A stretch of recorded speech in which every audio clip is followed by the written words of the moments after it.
एक गांव में लाला नाम का एक किसान अपने परिवार के साथ रहता था। उसके परिवार में दो बेटे भी थे, जिनका नाम मोहन और गोपाल था। लाला बहुत ही मेहनती था, लेकिन उसके दोनों बेटे बहुत ही आलसी थे। लाला अपने बेटों की इन आदतों से बहुत ही ज्यादा परेशान भी रहते थे और एक दिन अपनी पत्नी सोनाली से कहते हैं, हमारे दोनों बेटे पूरे दिन घर पर ही पड़े रहते हैं। क्या ये कभी काम करेंगे भी या नहीं? आप काम की बात कर रहे हो? यह तो खाना खाने के अलावा उठकर बैठते भी नहीं हैं। दिन भर बिस्तर पर सोए रहते हैं। लाला सुबह सुबह ही उठकर अपने खेत पर काम के लिए निकल पड़ते हैं। और इसी तरह एक दिन उन्होंने सोचा कि क्यों ना मैं बीमारी होने का नाटक करूं और अपने बेटों को खेत पर भेजूं। यह सोचकर उन्होंने पेट दर्द का बहाना किया और अपने बेटों से बोला, बेटा, आज मेरा तबीयत ठीक नहीं लग रहा है और खेतों में कटाई करना भी बहुत जरूरी है। तुम दोनों आज खेत पर जाकर कटाई कर दो। पिताजी, आप चिंता ना करो, हम दोनों अभी जाकर कटाई शुरू करते हैं। लाला बहुत ही खुश हुआ और अपने बेटे को काम समझाकर उन्हें खेत पर भेज दिया।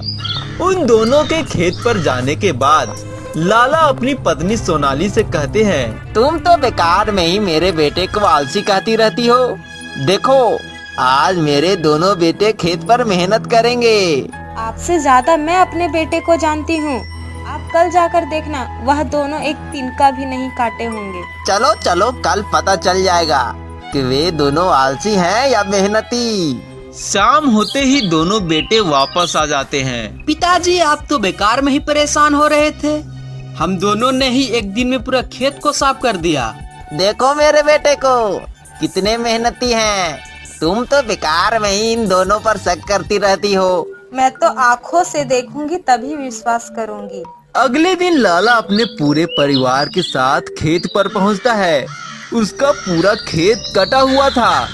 लाला बहुत ही खुश था और अपने दोनों बेटों से बोला, बेटे, तुमने बहुत अच्छा काम किया है, लेकिन तुमने इतने कम समय में कैसे कर लिया? इतने काम को तो करने में कम से कम 10 दिन लगते हैं। पिताजी, हमने आसपास के गांव वालों को बुलाया और बोला इस खेत को एक दिन में काट दो। उन्होंने पूरा खेत को एक दिन में ही काट दिया। हम तो वहाँ पेड़ के नीचे सो गए थे। क्या? और फसल का क्या हुआ? जिस गांव वालों ने जितनी फसल काटी उतनी फसल ले गई, और तो और कुछ गांव वाले दोबारा फसल काटने आ गए और देखते ही देखते पूरा फसल कट गया। हे भगवान, तुम दोनों ने पूरे एक साल की मेहनत एक दिन में ही मिट्टी में मिला दी। इससे अच्छा तो तुम दोनों घर पर ही पड़े ठीक थे। अब हम पूरे साल पालन पोषण कैसे करेंगे? इन मूर्खों ने हमें कहीं का नहीं छोड़ा।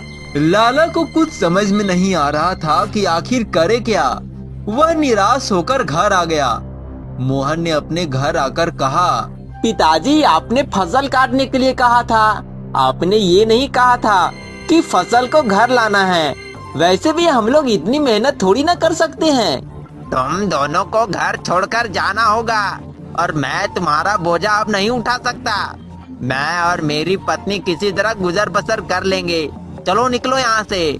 लाला अपने दोनों बेटों को घर से निकाल देते हैं। दोनों पूरे गांव भूखे प्यासे भटकते रहते हैं। शाम होते ही उन दोनों का भूख से बुरा हाल हो गया था।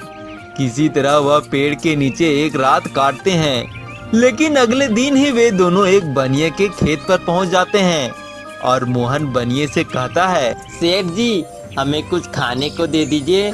आप बदले में जो कुछ भी कहिएगा हम कर देंगे। सेठ जी उन दोनों को खाना खिला देते हैं और बदले में पूरा दिन उनसे मजदूरी करवाते हैं। शाम होते ही दोनों पेड़ के नीचे बैठे कुछ बात कर रहे होते हैं। अगर हमने अपने माता पिता का साथ दिया होता तो आज हमें यह सब देखना नहीं पड़ता और हमारे कारण हमारे माता पिता भी भूखे मर रहे होंगे। हाँ यार भाई, तुम ठीक कह रहे हो। चलो हम दिन भर सेठ के खेतों में मजदूरी करेंगे और रात भर अपने खेतों में काम करेंगे। कड़ी मेहनत करके फसल उगाएंगे। दोनों भाई दिन रात मेहनत में जुट जाते हैं और इधर लाला भी एक सेठ के दुकान में नौकरी करने लगता है और कम तनख्वाह में ही अपना गुजर बसर करने लगता है। उसी बीच गांव में एक प्रतियोगिता होती है जिसमें सबसे अच्छे फसल वालों को इनाम दिया जाना था। लाला भी प्रतियोगिता देखने पहुंच जाता है, लेकिन जब इनाम की घोषणा होती है तो पहला पुरस्कार ही लाला को मिलता है। यह देखकर लाला दंग रह जाता है और कहता है, लगता है आपसे कोई गलती हुई है, मेरी फसल तो पहले ही बर्बाद हो चुकी है। अरे लाला भाई, यह कमाल तुम्हारे दोनों बेटों ने किया है।